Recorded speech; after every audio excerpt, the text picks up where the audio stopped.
Assalamualaikum warahmatullahi wabarakatuh. Alhamdulillah, alhamdulillahil malikil wahhab, al-jabbari tawwab, alladzi ja'ala sholata miftahan li kulli bab. Wassalatu wassalamu ala sayyidina wa maulana Muhammad wa ala alihi wa ashabihi wa man tabi'ahum bi ihsan ila yaumil ma'ad. Amma ba'du. Yang kami muliakan Bapak Ketua Takmir beserta jajaran ketakmirannya, Bapak Ibu adik-adik jamaah Masjid Al-Muhwasin yang kami muliakan dan insyaallah dimuliakan oleh Allah Subhanahu wa taala. Alhamdulillah, syukurlah pada malam hari ini kita bisa hadir di rumah Allah Subhanahu wa taala, yaitu Masjid Al-Muhwasin. Semoga langkah kita menuju rumah ini mendapatkan ridho dari Allah Subhanahu wa taala. Amin. Amin. Salawat dan salam semoga tetap tercurahkan kepada baginda Rasulullah Muhammad sallallahu alaihi wasallam. Semoga kita semua termasuk umatnya mendapatkan syafaatnya hingga kelak masuk surga bersamanya. Amin. Amin. Mungkin setiap pidato, setiap ceramah kok syafaat itu apa? Ya, syafaat itu adalah pertolongan Rasulullah besok pada hari kiamat. Dan ada enggak sih bersyafaat itu? Ada, disampaikan oleh Rasulullah, syafaati yaumal qiyamati hakun faman lam yu'min biha lam yakun min ahliya.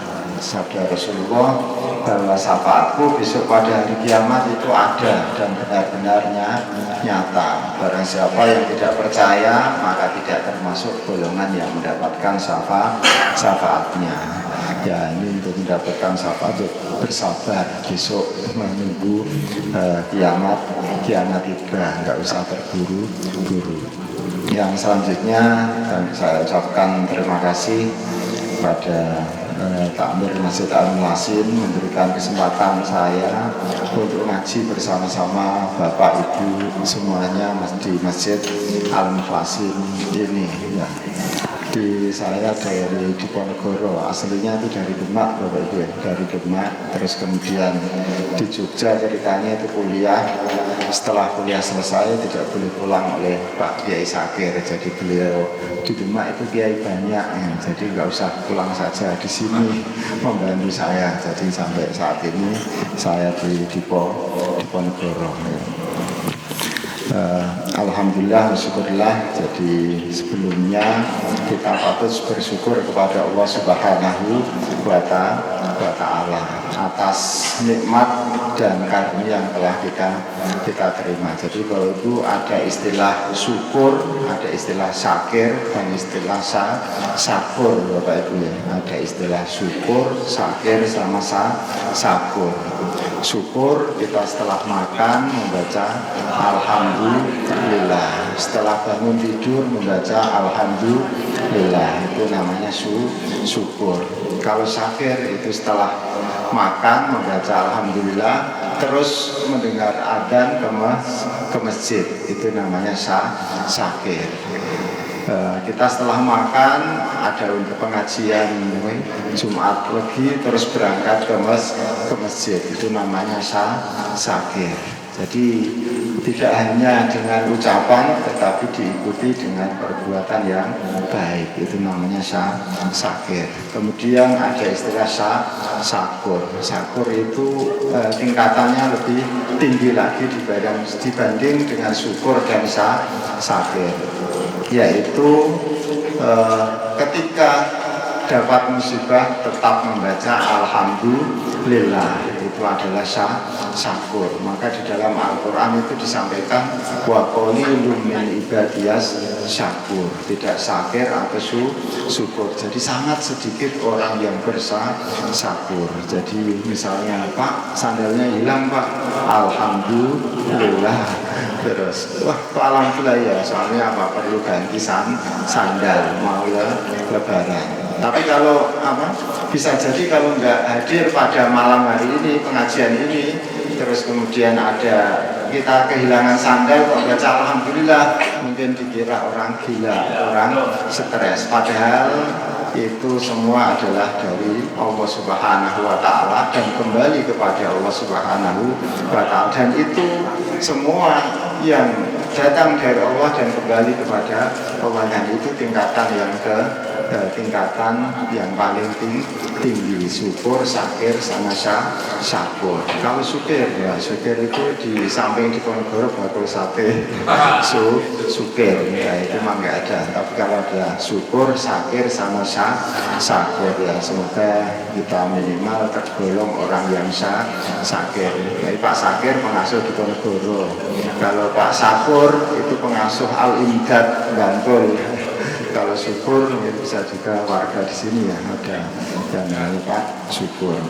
Jadi memang makhluk hidup itu selalu harus bersyukur kepada Allah Subhanahu wa Ta'ala. Pernah ya, Nabi Musa itu mengadu kepada Allah Subhanahu wa Ta'ala, mengadu kepada Allah, ya Allah, bagaimana Nabi Adam itu beserta anak cucunya bisa membalas istilahnya bersyukur kepada Engkau yang menciptakan sendiri, yang memberikan roh dan seterusnya. Begitu Engkau yang memasukkan surga dan lain sebagainya. Terus kemudian jawaban Allah, hai Musa, Nabi Adam itu cukup, bahwa semuanya itu pemberian saya, itu sudah cukup. Dan begitu juga kita itu tidak usah bingung bagaimana cara mensyukuri apa yang telah kita terima. Dengan membaca hamdalah saja itu sudah luar biasa. Jadi Allah itu jadi cukup dengan hamdalah, itu imbangannya itu dibanding bumi dan seisinya itu berat, alhamdulillah. Maka tadi Pak Wahidin tadi tahlil lengkap itu sungguh luar biasa. Pernah Pak Kiai Khalil, Mbah Khalil Bangkalan itu pernah diundang santrinya, suruh mimpin tahlil, santrinya menyiapkan sapi disembelih untuk menyambut Kiai Khalil dan para jamaah. Ternyata Pak Kiai Khalil diminta untuk tahlil itu cukup afdhul dzikri fa'lam annahu la ilaha, 3 kali langsung doa. Santrinya ini setelah beberapa lama itu agak berunek-unek, aduh saya itu nyembelih sapi, sudah ukur rampe dan lain sebagainya, tahlilnya kok cuma sebentar ya, tahlilnya cuma sebentar. Terus kemudian beberapa lama ada kesempatan matur, santrinya matur kepada Mbah Kiai Khalil, Mbah ngapunten, ini beberapa waktu yang lalu saya itu sebelah nyembelih sapi dan masak-masak dan sebagainya, jenengan kok tahlilnya cuma sebentar, itu gimana gitu ya. Terus akhirnya Kiai Khalil minta kertas sama minta sapi satu, coba ditimbang, kertasnya itu ditulis Kiai Khalil la ilaha illallah, sama sapi itu ditimbang. Ternyata berat bacaan tahlilnya Kiai Khalil. Nah ini juga sangat luar biasa, meskipun seberat sapi ternyata berat tahlilnya Kiai Khalil. Tapi ini Kiai Khalil bukan yaitu Wahidi dan yang lainnya, ini sungguh luar biasa, sehingga para sahabat dengan kita Bapak Ibu itu pahalanya berbeda. Nah kebetulan pada malam hari ini adalah setelahnya ini bulan Rajab, terjadi peristiwa maha penting, yaitu Isra Mi'raj. Oleh-oleh dari Isra Mi'raj adalah sholat ya. Mungkin kalau perjalanan Isra Mi'raj dan lain sebagainya kita sudah hafal di luar kepala. Nanti akan saya membahas sedikit tentang sholat. Jadi ini para sahabat dengan para kiai, dengan kita itu pahalanya berbeda-beda ketika melaksanakan amalan yang sama. Jadi pahala itu berbeda-beda karena syaraful zamani, syaraful makani, syaraful amili. Syaraful makani itu berkaitan dengan tempat. Bapak Ibu sholat di masjid, sama-sama di masjid Al-Mukhlasin, Masjid Istiqlal, Masjid Nabawi, Masjid itu pahalanya berbeda. Jadi masjid yang ada di ini sama Masjid Nabawi itu pahalanya berbeda. Kok bisa berbeda? Karena kemuliaan tempat. Jadi Masjid Nabawi, Masjid Mekah itu berbeda pahalanya dengan yang ada di sini. Terus kemudian bisa fi zaman pahala sama-sama melaksanakan sholat di bulan Rajab sama bulan Ramadan itu pahalanya berbeda. Padahal sama-sama sholat, sama-sama rakaatnya, tetapi kok pahalanya berbeda karena kemuliaan waktu. Terus yang ketiga yaitu syaraful amili, karena kemuliaan orang yang melakukan itu. Jadi misalnya kita sholat, sama-sama sholat dibandingkan dengan para sahabat, dengan Nabi, itu pahalanya berbeda. Kok bisa berbeda? Karena kemuliaan orang yang melakukan. Mungkin kita kan masih sholat itu masih ingat, masih mungkin ibu-ibu pas mau baru takbir baru ingat, oh iya masakannya tadi belum terus kukernya belum dicolokin atau belum diceketkan, tidak. Itu begitu juga kalau Pak misalnya naruh kunci lupa, itu diingatkan setan ketika sholat. Jadi pas sholat itu diingatkan, oh ternyata kuncinya di atas lemari. Jadi Bapak Ibu kalau sedang lupa sholat saja bisa akan ingat. Nah ini tadi kaitannya syaraful amili, kemuliaan orang yang melakukan. Tetapi para sahabat itu akan berbeda. Saat sholat itu seakan-akan hanya yang diingat itu Allah Subhanahu wa Ta'ala saja. Pernah kalau salah Umar bin Khattab itu ketika panah tertancap di punggungnya itu minta dicabut saat sholat. Kalau kita kan malahan sakitnya luar biasa. Jadi saat sholat dicabut panah yang nempel di punggungnya itu gak terasa. Karena apa? Nikmatnya sholat. Karena nikmatnya sholat itu sampai dicabut panah yang nempel tidak terasa. Bisa jadi banyak juga beberapa kisah yang ketika digigit ular dan sebagainya saat sholat itu gak terasa. Beda kalau saya mungkin ada semut di sajadah merambat jalan, mungkin saya ikuti ya. Mungkin gigit atau enggak dan lain sebagainya. Ini berkaitan dengan sholat. Jadi sholat itu adalah sesuatu yang pokok, yang urgent disampaikan oleh Mbah Ahmad Zaini bin Dahwan. Itu menyampaikan bahwa min a'dhamil masoibi wa akbaril qabaihi tahawunus sholat. Jadi termasuk musibah yang paling besar dan kejelekan yang paling jelek yaitu meremehkan sholat. Jadi ini oleh-oleh Isra Mi'raj Rasulullah SAW adalah sholat. Dan sholat ini bisa jadi barometer ukuran kita masing-masing. Jadi sholat ini penting, tidak boleh diremehkan. Pernah itu Umar bin Abdul Aziz itu tidak pernah, kalau sekarang tuh print ya untuk Bapak Ibu yang pegawai biasanya di kantor kan mencet itu dan sebagainya, kedatangan jam berapa, pulang jam berapa dan kedisiplinannya. Tetapi Umar bin Abdul Aziz ini Bapak Ibu untuk mengecek bagaimana pekerjaan anak buahnya beres atau tidak dan sebagainya, ternyata beliau itu ngeceknya lewat sholat. Jadi ketika zuhur, asar ini ada atau tidak pegawai tersebut. Kalau ada berarti tertib dan lain sebagainya. Kok nggak ada dan sebagainya.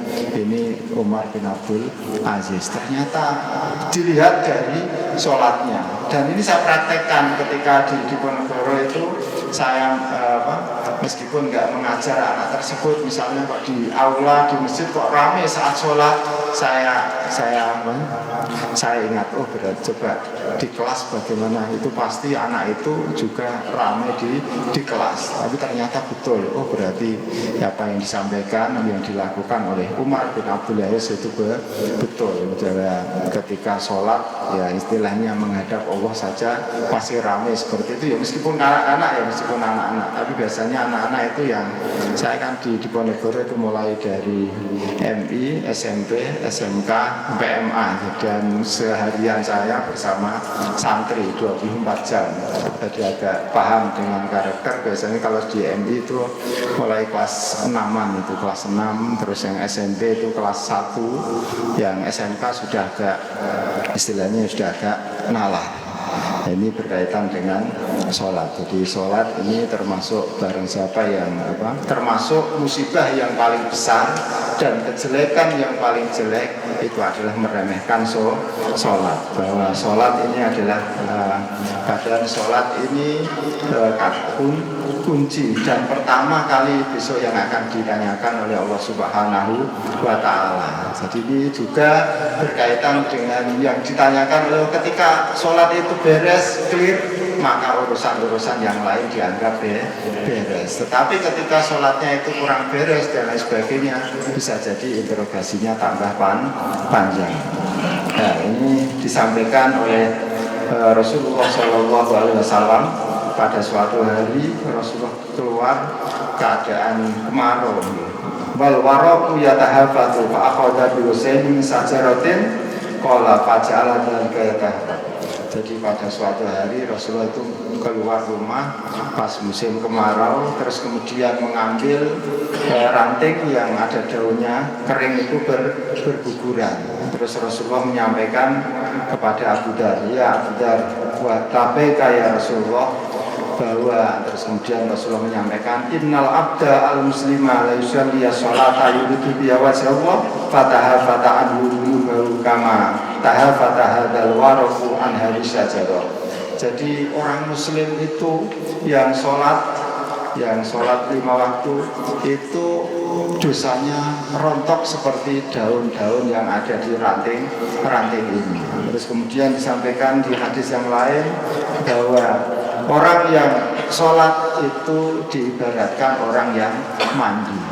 Kalau kita sholat sehari semalam itu 5 waktu, berarti bagaimana kalau orang sehari semalam itu kok mandi 5 waktu? Tentu tidak ada kotoran yang tersisa, tidak ada kotoran yang menempel. Kalau kita mandi yang sesungguhnya itu mandi 2 hari saja, mandi sehari 2 kali saja sudah bersih, apalagi mandi sehari semalam sebanyak 5 kali.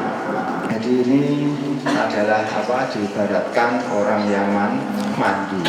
Begitu juga berkaitannya dengan sholat tadi. Disampaikan lagi Bapak Ibu rahimani wa rahimakumullah, barang siapa yang menjaga sholat 5 waktu, maka Allah Subhanahu wa Ta'ala akan memuliakannya dengan 5 keistimewaan.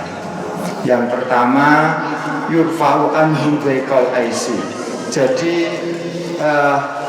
kegalauan dalam kehidupan itu dihilangkan oleh Allah Subhanahu wa Ta'ala. Jadi tidak galau harusnya. Kalau orang muslim itu tidak galau, tidak sumpah, istilah bahasa Jawanya kalau kita melaksanakan sholat. Karena orang yang melaksanakan sholat itu dihilangkan kesusahan, kesedihan dan kegalauan itu. Terus yang kedua, wa adzabul qabri, siksa kubur dihilangkan. Maka kita dalam tahiyat Allahumma inni a'udzubika min adzabil qabri wa min adzabin nar, bahwa kubur itu merupakan tempat transit istilahnya, tempat transit. Maka Utsman bin Affan Bapak Ibu ketika melewati kuburan atau ziarah kubur itu beliau menangis. Tetapi ketika Rasulullah bercerita tentang neraka dan pedihnya, itu tidak apa-apa. Terus kemudian ada yang memberanikan diri bertanya, wahai Utsman, kenapa ketika engkau melewati kuburan atau ketika Rasulullah bercerita tentang kubur, engkau begitu menangis dengan dahsyatnya.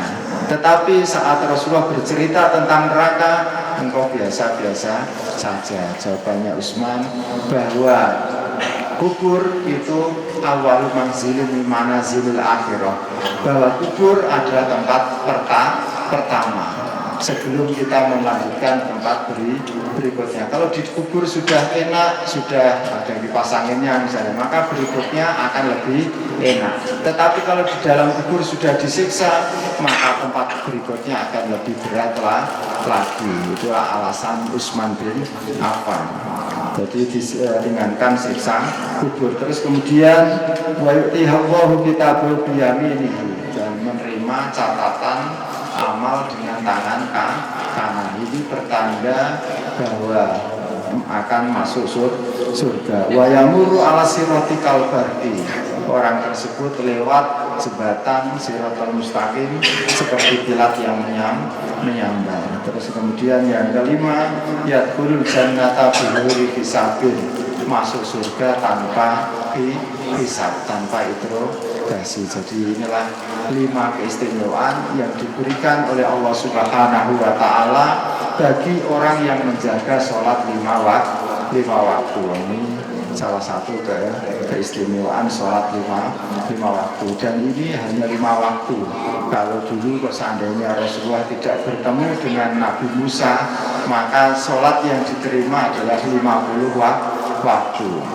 Maka salah satu kiai saya itu ketika di Pati menyampaikan seandainya boleh merekomendasikan nama Nabi dimasukkan sholat, maka saya mengusulkan agar Nabi Musa itu dimasukkan dalam bacaan tahiyat, karena Nabi Musa itu yang menjadi perantara yang menyebabkan asalnya 50 menjadi 5. Nah, ini sebagai terima kasihnya bisa diusulkan itu Nabi Musa dimasukkan. Tapi ya aturannya sholat seperti yang saat ini ya tidak seandainya kok bisa dimasukkan dalam tahiyat, maka Nabi Musa. Karena apa? Nabi Musa menyampaikan bahwa umat saya itu tinggi-tinggi besar, tidak kuat, apalagi umatmu yang kecil.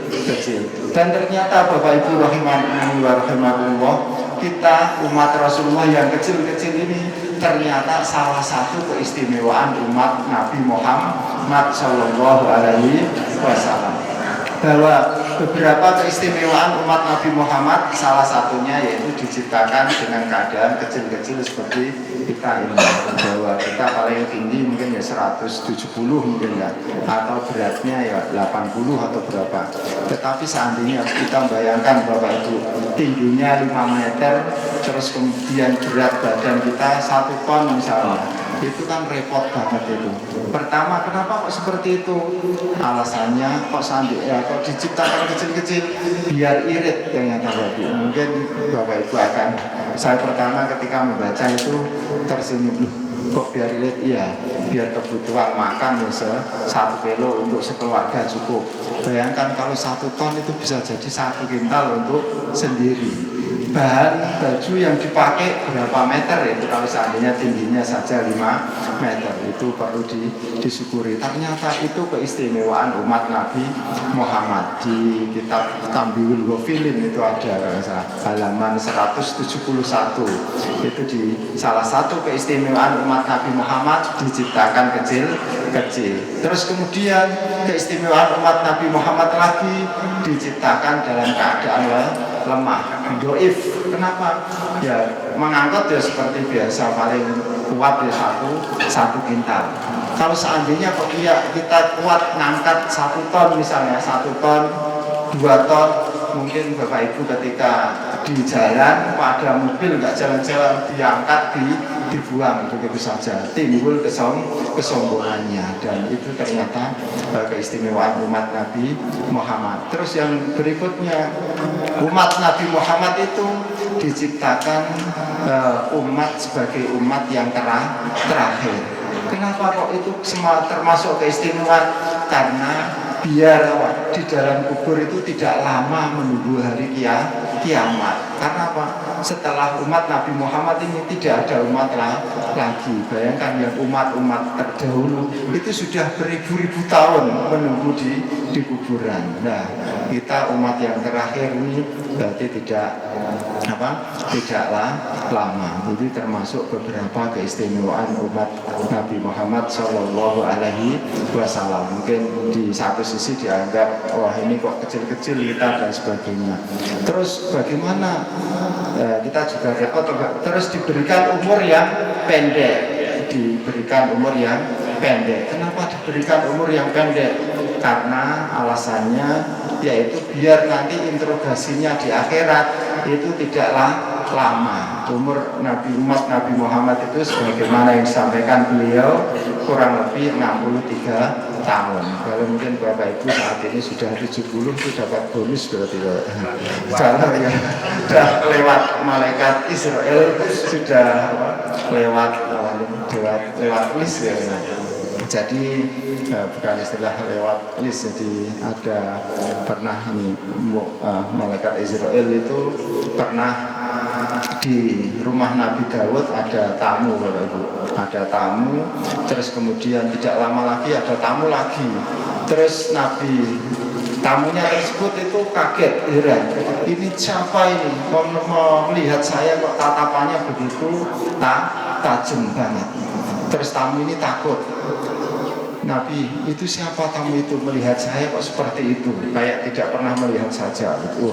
Terus diceritakan oleh Nabi Dawud bahwa itu adalah malaikat Israel. Oh kalau begitu tolong saya jauhkan dari tempat ini, dari rumahmu, jauhkan dari malaikat Israel, khawatir mencabut saya. Ternyata malaikat Israel itu sebenarnya juga bingung. Kenapa? Misalnya Pak, hari Jumat jam 10 ya, jam 10 itu malaikat Israel sesuai dengan SOP-nya itu diminta mencabut nyawa tamunya Nabi Dawud itu jam 10 tepat, malam Jumat 10 tepat.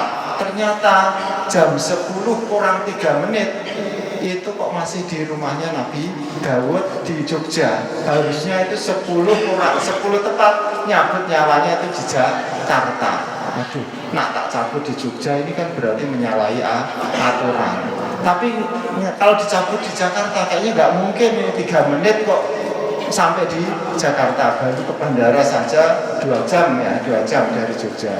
Terus akhirnya tamu tadi minta apa? Minta kepada Nabi Dawud supaya dijauhkan itu. Terus kemudian salah satu mukjizat Nabi Dawud kemudian ditiup tamu tersebut, langsung loncat sampai ke Jakarta, tidak ada 3 menit sampai di Jakarta. Kemudian malaikat Israel, ini sesuai dengan SOP-nya, terus dicabutnya kuahnya. Ya ini tadi yang berkaitan dengan bahwa umat Nabi Muhammad itu diberikan usia yang pendek, yaitu kurang lebih 63 tahun. Jadi seandainya ada yang 80 tahun dan itu sudah lebih bonus. Bukan berarti kelewat, maka nanti kalau ada yang masih muda dicabut nyawanya, waduh salah nyabut ini malaikat Israel, biasanya kan harusnya ini ya dan sebagainya. Itu adalah guyon istilahnya seperti itu. Nah, kita harus bersyukur. Bayangkan kalau seandainya umat Nabi Muhammad ini diberikan usia misalnya seperti umatnya Nabi Nuh, berapa Bapak Ibu? 900 tahun ya, 950 tahun. Nah, kalau besok di akhirat 1 tahun 1 pertanyaan, itu kan berarti ada 950 pertanyaan. Tapi kalau kita usianya kok cukup 63 misalnya, 1 tahun 1 pertanyaan, itu berarti kan hanya ada 63 pertanyaan yang harus kita jawab. Nah, ini berkaitan dengan bahwa kita bersyukur. Terus bagaimana kok kita bisa mengimbangi umat Nabi Muhammad, bisa mengimbangi ibadah dengan umat-umat yang sebelumnya. Itu kan umatnya ratusan tahun, berarti kan ibadah kepada Allah lebih lama lagi. ada sahabat yang istilahnya menyampaikan hal itu, terus kemudian Nabi Muhammad tidak lama lagi turun surat Al-Qadr bahwa umat Nabi Muhammad usianya cuma 63 tahun tetapi diberikan keistimewaan berupa malam Lailatul Qadar, yang kalau bertemu dengan malam Lailatul Qadar itu satu malam lebih baik dari 1000 bulan, kurang lebih 83 tahun. Nah, kalau selama hidup kita ketemu Lailatul Qadar 10, nah ini enaknya ngomong aja seperti itu. 10 kali 83 berarti sama dengan 830 tahun. Nah, ini bisa mengimbangi umat-umat terdahulu. Bapak Ibu rahimani wa rahimakumullah, ya, ini saya sampaikan lagi. Tadi kan berkaitan dengan orang yang menjaga sholatnya diberikan 5 keistimewaan. Sedangkan orang yang meremehkan, menyepelekan sholat itu disiksa, diberikan macam siksa 15 siksa. Ada yang 5 diberikan ketika di dunia, terus yang 3 diberikan ketika menjelang ajalnya, yang 3 diberikan saat di alam kubur, yang ketiga diberikan saat keluar dari kubur. Mungkin Bapak Ibu pernah mendengar, dan ini saya sekedar membaca Bapak Ibu. Aslinya saya itu nggak bisa ceramah kemana-mana, saya bawa buku selain ada untuk pegangannya, dan ini tinggal membaca. Dan yang pertama diberikan saat di dunia, ketika diberikan di dunia, yang pertama yaitu yumzaul barokah min umrihi, tidak diberi keberkahan umurnya panjang, tetapi hidup seakan-akan sudah dianggap tidak ada. Tapi ada juga yang usianya cuma 40 tahun, tetapi masyarakat dan tetangga kanan kiri semuanya sudah merasakan manfaatnya. Terus kemudian yang kedua, yumkiyasiyamas sholihin min wajih, dihapus dari golongan orang-orang soleh. Yang ketiga, kullu amalin ya'maluhu la yu'ajirullahu alaihi, bahwa setiap amal yang dilakukan tidak mendapatkan pahala dari Allah Subhanahu wa ta'ala. Yang keempat, la yurfa'u lahu du'aun ila samai, doanya tidak sampai ke langit, apalagi dikabulkan. Sampai saja tidak, maka bagaimana untuk dikabulkan? Mau ngirim WA sinyalnya tidak ada, bagaimana mau WA itu bisa tersampaikan? Terus yang kelima, laisa lahu hadun fi du'ai sholihin. Jadi misalnya ada orang yang berdoa Allahumma ighfir lil muslimin wal muslimat, itu tidak mendapatkan bagian dari doa tersebut. Terus yang kedua itu 5 siksa yang diberikan Allah Subhanahu wa taala ketika di dunia. Terus yang berikutnya adalah siksa yang diberikan ketika menjelang wafat. Yang pertama, yamutu dalilan, mati dalam keadaan hina. Ya, ini bermacam-macam ya. Jadi dalam keadaan hina atau sedang nongkrong yang tidak baik atau di mana, terus kemudian dalilan. Yang kedua, yamutu jai'an, mati dalam keadaan lapar, meskipun makanan banyak ternyata belum makan kemudian meninggal. Terus yang ketiga, yamutu atsanan walau suqiya bi hari dunya marwiya min atsihi, mati dalam keadaan kehausan, meskipun sebanyak air yang ada di lautan itu dimasukkan semua, diminumkan semua, itu tidak hilang dahaganya. Maka kalau kita melihat, membaca itu beberapa para orang-orang baik, begitu selesai makan, minum, kemudian melaksanakan sholat, duha, kemudian meninggal dunia, itu kan sempurna ya. Sudah makan, terus kemudian minum dan meninggal dunia ya. Tapi ini buka puasa banyak terus ke masjid meninggal dunia. Jadi ini termasuk ternyata siksa Allah Subhanahu wa Ta'ala yang diberikan kepada orang yang meremehkan sholatnya. Terus yang berikutnya siksa yang diberikan ketika di dalam kubur. Yang pertama, kuburnya diberikan kesempitan. Yudhiku alaihil qabru hatta tahtalifa adlahu. Jadi jasadnya itu dihimpit oleh tanah kubur. Jadi seakan sempit dan tidak bisa. Ada juga mungkin yang ketika di kuburannya sudah digali sesuai ukurannya, ternyata dimasukkan tidak bisa dan lain sebagainya. Bisa jadi orang tersebut itu meremehkan sholat saat hidupnya. Yang kedua, itu di kuburnya sudah dikirim api oleh Allah Subhanahu wa Ta'ala siang dan malam. Yang ketiga, di dalam kuburnya juga dikirim oleh Allah Subhanahu wa Ta'ala berupa ular. Sedangkan ketika dibangunkan dari kuburnya besok pada hari kiamat, yaitu fasidatul hisabi, interogasinya diperberat. Terus yang kedua, mendapatkan murka dari Allah Subhanahu wa Ta'ala. Dan yang terakhir adalah dimasukkan ke dalam neraka. Ini adalah 15 siksa yang diberikan kepada Allah Subhanahu wa Ta'ala untuk orang yang meremehkan sholat. Maka pada malam hari ini sebagai momentum Isra Mi'raj, mari kita jaga, kita rawat sholat kita. Terus berikutnya sedikit lagi, yaitu ada kisah Bapak Ibu rahimani wa rahimakumullah. Ada seorang perempuan pada zaman Nabi Musa alaihissalatu wassalam. Seorang perempuan ini sowan kepada Nabi Musa. Nabi Musa, saya itu telah melakukan dosa besar. Terus kemudian perempuan ini, Nabi Musa minta apa dosamu? Perempuan ini masih belum menyebutkan. Saya malu Nabi Musa, saya dosa besar. Terus bagaimana? Apa dosamu? Terus kemudian perempuan tersebut menyampaikan bahwa saya itu setelah melakukan dosa besar tetapi sudah tobat kepada Allah Subhanahu wa Ta'ala. Mohon dibantu saya, didoakan agar Allah menerima tobat saya. Iya, dosanya apa Bu? Kok dosa besar itu?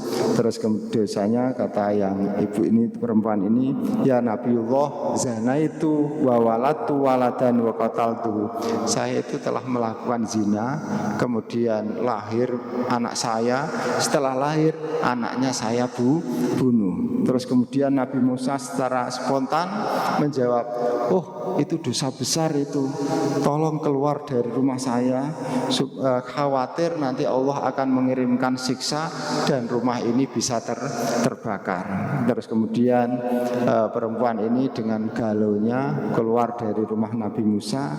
Terus kemudian tidak lama Allah Subhanahu wa Ta'ala mengutus malaikat Jibril untuk menyampaikan kepada Nabi Musa, yang intinya, wahai Musa, kenapa engkau mengusir orang yang sudah taubat kepada Allah Subhanahu wa Ta'ala, padahal masih ada orang yang lebih buruk lagi dibanding orang yang zina, melahirkan putra kemudian putranya dibunuh atau anaknya dibunuh. Terus kemudian Nabi Musa, masa ada yang lebih buruk dari itu? Kemudian dijawab oleh malaikat Jibril sesuai yang dari Allah Subhanahu wa Ta'ala, yaitu man yatrukus sholata amidan muta'amidan, yaitu orang yang lebih buruk dari perempuan tersebut adalah orang yang sengaja meninggalkan sholat. Jadi orang yang meninggalkan sholat dengan sengaja itu berarti lebih buruk dibanding orang yang zina kemudian melahirkan dan membunuh anaknya. Oleh karena itu mari kita jaga sholat kita agar Allah Subhanahu wa Ta'ala menjaga kehidupan kita, diberikan panjang umur, sehat walafiat. Dan selanjutnya ini mendekati Bapak Ibu pemilu ya, mari kita gunakan sesuai dengan keyakinan masing-masing. tidak usah menjelekkan sana dan sini, dan tentu itu semuanya baik. Yang mencalonkan diri itu semuanya baik. Kalau nggak baik itu nggak dapat nih. Mungkin kayak saya ini juga nyalon RT nggak jadi. Ya, seperti itu. Nah, tentu untuk yang capres cawapres partai dan lain sebagainya. Tetapi mungkin kita warga NU, warga Muhammadiyah punya di DPD Bapak Ibu ya. Mungkin yang untuk warga NU bisa diarahkan ya, untuk dikompakkan sebagai aspirasi warga NU. Jangan warga NU yang DPD Gus Hilmi, mari kita dukung bersama. Untuk yang warga Muhammadiyah mungkin bisa ke mungkin ya, itu juga bisa kita arahkan ke sana agar aspirasi kita sebagai warga NU, warga Muhammadiyah bisa tersalurkan lewat beliau. Bapak Ibu rahmani wa rahimakumullah, mungkin ada unek-unek atau pertanyaan mungkin yang bisa yang berkaitan atau hal yang lainnya yang mungkin bisa saya jawab, bisa disampaikan. Kalau enggak bisa nanti saya kirim jawaban lewat WA ke Pak Wahyudi. Dan saya di mana-mana kalau memang enggak bisa jawab ya juga langsung saja tidak bisa. Jadi tidak usah mengada-ngada seperti ini. Dan saya apa adanya. Dan saya itu meniru gaya siapa? Imam Abu Hanifah ya. Imam Abu Hanifah itu dikisahkan bahwa beliau setiap ada pertanyaan itu minta waktu semalam. Jadi ketika ada orang sowan, Pak ini hukumnya bagaimana, itu jawabannya, nanti tak jawab besok pagi, saya tak buka-buka buku dulu. Jawabannya seperti itu. Padahal kalau seandainya dijawab langsung plus referensinya, kitab apa, halaman berapa, karangan siapa, itu sudah berada di kepala beliau semua. Tetapi beliau selalu minta waktu. Jadi itu sebenarnya yang harus diketahui oleh para mungkin narasumber dan para penceramah mengikuti siapa? Abu Hanifah. Kalau memang belum tahu dalilnya dan sebagainya ya dicari dulu. Dan itu menunjukkan ketawaduan beliau. Kalau memang saya nggak bisa jawab bukan karena ketawa itu, karena tidak bisa mungkin seperti itu. Ya. Monggo Bapak Ibu kalau masih ada. Nggih. Masanya Pak. Ya. Tertarik sama yang amalan yang walaupun musibah itu tetap alhamdulillah Pak. Itu saya praktekkan Pak. Kesandung alhamdulillah. Cuman kalau saya keberatan Pak, orang lain kesandung alhamdulillah saya diberi Pak. Itu kan kayaknya kan enggak lain. Nggih, pelajaran. Tapi tahu ini amalan yang tinggi ya Pak ya. Itu yang saya alami itu. Kesan bahwa ini Pak jatuh, saya tetap alhamdulillah. Kalau amalan yang tinggi biasanya kan Pak. Terima kasih Pak. Yang ditanyakan Pak, berarti itu amal memang tertinggi. Karena apa? Orang yang beriman, orang yang bertakwa itu apapun yang diberikan, apapun yang menimpa dirinya, itu adalah perhatian Allah Subhanahu wa taala kepada dirinya. Di Rembang itu Bapak Ibu ada namanya Kiai Sahid ya. Kiai Sahid Kemadu Rembang itu mendapatkan julukan, mendapatkan gelar Kiai Alhamdulillah.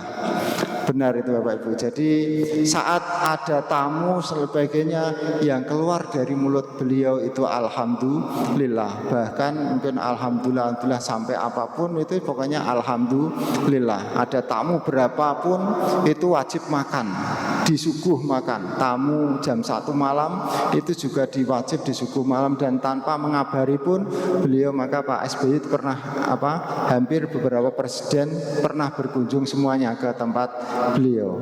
Dan anehnya itu setiap tamu kapan siapanya dan lain sebagainya tanpa ngabari pun makanan ada. Dan yang keluar dari mulut beliau tadi alhamdulillah, maka mendapatkan gelar Kiai Alhamdulillah. Ini karena apa? Apapun yang dialami beliau itu itu bentuk cinta Allah Subhanahu wa taala kepada beliau. Memang kiai itu berbeda-beda. Ada yang julukan Kiai Alhamdulillah.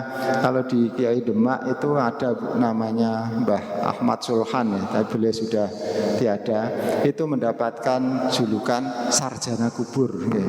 Sarjana kubur karena apa? Setiap orang yang datang ke beliau ditanya misalnya, "Pak, rumahnya mana?" "Jogja." "Jogjanya mana?" "Sleman." "Oh, di sana itu ada makam ini, di sebelah ini," itu tahu.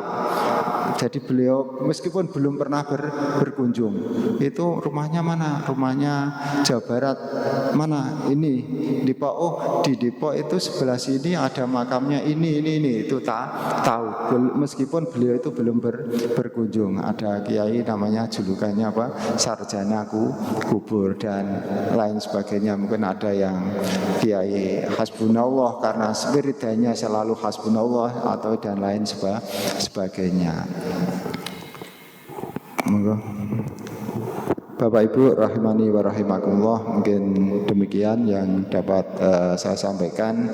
Sekali lagi terima kasih atas undangannya bisa ngaji bersama dengan Bapak Ibu semuanya. Semoga kita diberikan panjang umur, sehat walafiat, diberikan keberkahan di bulan Rajab, bulan Sa'ban dan bulan dipertemukan pada bulan Ramadan. Bulan Rajab tak terasa sudah mau habis ya. Rajab itu roknya rahmatullah, jinnya itu judullah, baknya birullah. Jadi orang yang bersungguh-sungguh beribadah pada bulan Rajab itu akan mendapatkan tambahan rahmat Allah, mendapatkan kebaikan dari Allah dan mendapatkan kedermawanan dari Allah Subhanahu wa taala. Dan sebentar lagi bulan Sa'ban itu ada malam yang istimewa, yaitu malam nisfu Sa'ban, Bapak Ibu, malam nisfu Sa'ban. Jadi menurut Imam Syafi'i itu ada 5 malam yang kemungkinan besar kita berdoa dikabulkan, itu malam 1 Rajab, malam nisfu Sa'ban, malam Idul Fitri, malam Idul Adha, dan malam Jumat. Ini yang setiap hari itu setiap minggu ada malam Jumat. Nah, malam nisfu Sa'ban ini Bapak Ibu, selain doa dikabulkan, itu ternyata malam nisfu Sa'ban itu bahwa laporan kita amal ibadah selama setahun itu dilaporkan kepada Allah Subhanahu wa taala pada nisfu Sa'ban. Jadi amalan kita, amal ibadah dilaporkan kepada Allah, ada yang sifatnya harian, mingguan sama tahunan. Jadi kalau yang mingguan harian itu setiap sore, kemudian yang mingguan itu setiap Kamis, maka Kamis itu dianjurkan untuk puasa. Saat dilaporkan amal kita sedang berpuasa. Nah, nisfu Sa'ban itu pas tahunan. Jadi mungkin dijilid nih laporannya sudah dijilid oleh malaikat, kemudian dilaporkan kepada Allah Subhanahu wa taala pada nisfu Sa'ban. Selain itu juga Bapak Ibu, mungkin Bapak Ibu sudah mengetahui atau yang belum mengetahui, malam nisfu Sa'ban itu malaikat Israel Bapak Ibu itu mendaftar tahun 2024, 2025 siapa saja nyawanya yang akan dicabut itu di list pada malam nisfu Sa'ban. Maka Pak Rasulullah itu yang mau masuk daftar itu di list itu pada nisfu Sa'ban. Maka Rasulullah itu banyak puasa pada bulan Sa'ban, antara lain alasannya apa? Agar saat malaikat Israel itu mencatat nama beliau masuk list itu, beliau dalam keadaan berpuasa. Jadi salah satu alasannya beliau puasa di bulan Sa'ban, salah satunya. Dan bulan Sa'ban disebut bulan Rasulullah karena Rasulullah banyak puasa di bulan Sa'ban. Sa'ban. Terus bulan Sa'ban itu orang-orang itu umumnya lalai. Karena apa? Karena fokus ke Ramadan dan bulan Sa'ban agak diabaikan. Bapak Ibu rahimani wa rahimakumullah, mungkin demikian yang dapat saya sampaikan. Kurang lebihnya mohon maaf, yang sebesar-besarnya. Wallahu yakti bihibati wafirah li walakum fidarajatil akhirah. Wassalamualaikum warahmatullahi wabarakatuh.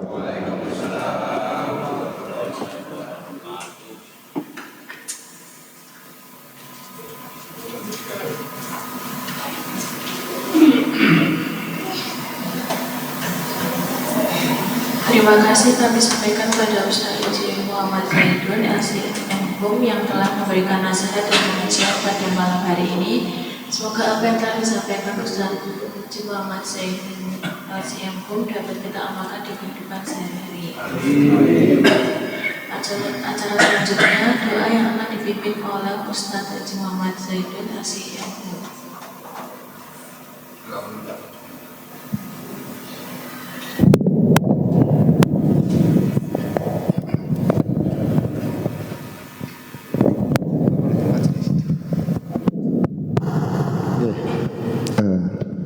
Mari kita berdoa dengan baca surat Al-Asr. Nah, orang NU itu biasanya penutup itu membaca Al-Asr. Kalau zaman kita di Muhammadiyah membaca Kafaratul Majlis. Tapi sebenarnya itu Bapak Ibu ada dalilnya semuanya. Yang menggunakan Al-Asr itu ternyata para sahabat di tafsir Sawi itu ada keterangan ketika sahabat itu berdua mau berpisah, masing-masing itu gantian membacakan surat Al-Asr. Di hadis yang lain juga ada saat berpisah atau menutup majelis membaca doa kafaratul majelis. Dan ini kita tutup bersama dengan baca surat Al-Asr dan doa kafaratul majelis. Bismillahirrahmanirrahim. Wal 'ashri innal insana lafi khusrin illa alladziina aamanu wa 'amilus sholihati wa tawashaw bil haqqi wa tawashaw. Subhanakallahumma wa bihamdika asyhadu an la ilaha illa anta astaghfiruka wa atubu ilaik. Alhamdulillahirabbil alamin.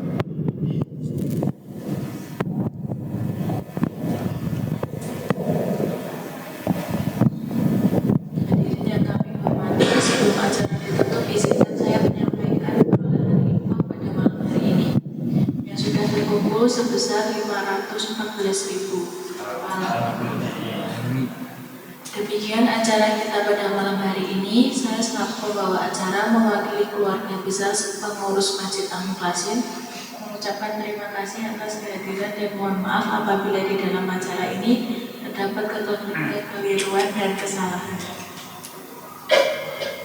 Sekian dari saya. Wassalamualaikum warahmatullahi wabarakatuh.